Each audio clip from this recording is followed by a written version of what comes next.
कुछ तो लोग कहेंगे, लोगों का काम है कहना। अरे बहू, कितनी बार कहा है सिर पर पल्ला रखा करो। गुस्से में तमतमाते हुए शोभा जी बोली। पीहू सकपकाती हुई सिर पर पल्ला रखते हुए बोलती है, जी मम्मी जी, आगे से ध्यान रखूंगी। शोभा जी का बरेली शहर में एक बहुत बड़ा मकान है। शोभा जी व अनिल जी का एक बेटा मानव है जो कि सॉफ्टवेयर इंजीनियर है। अभी पिछले महीने ही उनकी शादी पीहू से हुई है। शोभा जी की बहू पीहू बहुत ही सुंदर तीखे नाक नक्श वाली है। अनिल जी एक सरकारी कर्मचारी हैं। शोभा जी के घर के पास पटीदारों का भी घर है। मानव और उसके चाचा ताऊ के घर का आंगन कॉमन है। बंटवारे के बाद आंगन में दीवार है, पर एक दूसरे का घर अच्छे से दिखता है। यहाँ तक कि सबके किचन की खिड़की भी आंगन में ही खुलती है। मानव की चाची दिन भर आंखें गड़ाए बैठी रहती हैं। चाची जी का भी एक बेटा है, पर अभी उसकी शादी नहीं हुई और ताई के बच्चे बाहर रहकर पढ़ रहे हैं। परिवार में यह पहली बहू आई है। शोभा जी के परिवार की परंपरा है कि बहुओं को साड़ी पहनना है और सिर ढकना है। उनके परिवार की यह सोच भी है कि साड़ी में ही बहुएं अच्छी लगती हैं। शोभा जी को डर रहता है कि कहीं बहू की नई नई शादी हुई है, सिर पर पल्ला खुलते ही चाची ताई आसपास व परिवार में बताकर उनके घर की जगहसाई करा देगी कि फलाने की बहू ऐसी है। 2 मिनट भी सर पर पल्लू नहीं टिकता। ससुर जी के सामने मुंह उधाड़े घूमती रहती है। शोभा जी वैसे बहुत अच्छी हैं, पीहू से बहुत खुश रहती हैं।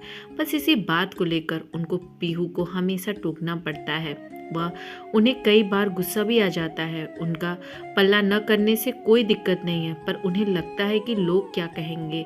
यह भी सोचती हैं कि अभी बच्ची है और धीमे धीमे सब सीख जाएगी।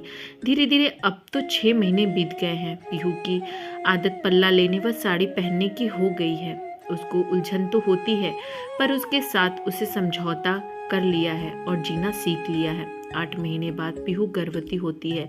घर में सब बहुत खुश है। जब समय पूरा हो जाता है, पीहू एक बहुत सुंदर प्यारे स्वस्थ बच्चे को जन्म देती है।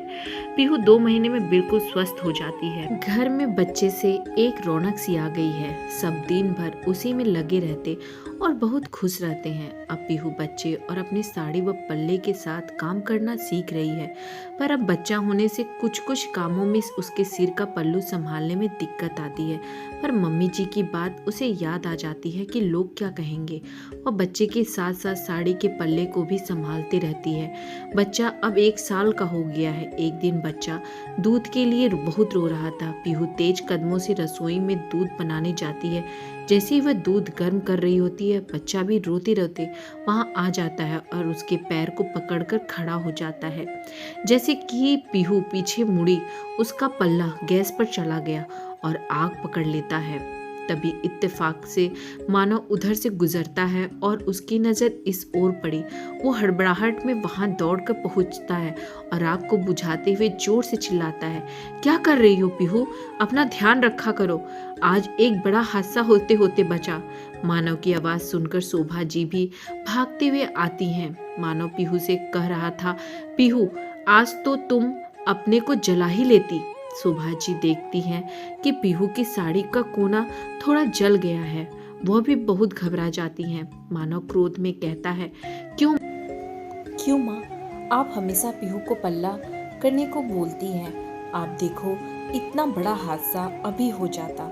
शोभा जी कहती हैं, अरे पल्ला ना करने से मुझे कोई दिक्कत नहीं है, पर लोग क्या कहेंगे।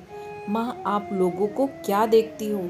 आप अपना देखो, लोग कुछ न कुछ तो हमेशा कहेंगे। शोभा जी को भी मानव की बात सही लगती है। वो लंबी सांस लेते हुए हामी भरती हैं और कहती हैं, पीहू बेटा, आज से तू पल्ला नहीं करेगी।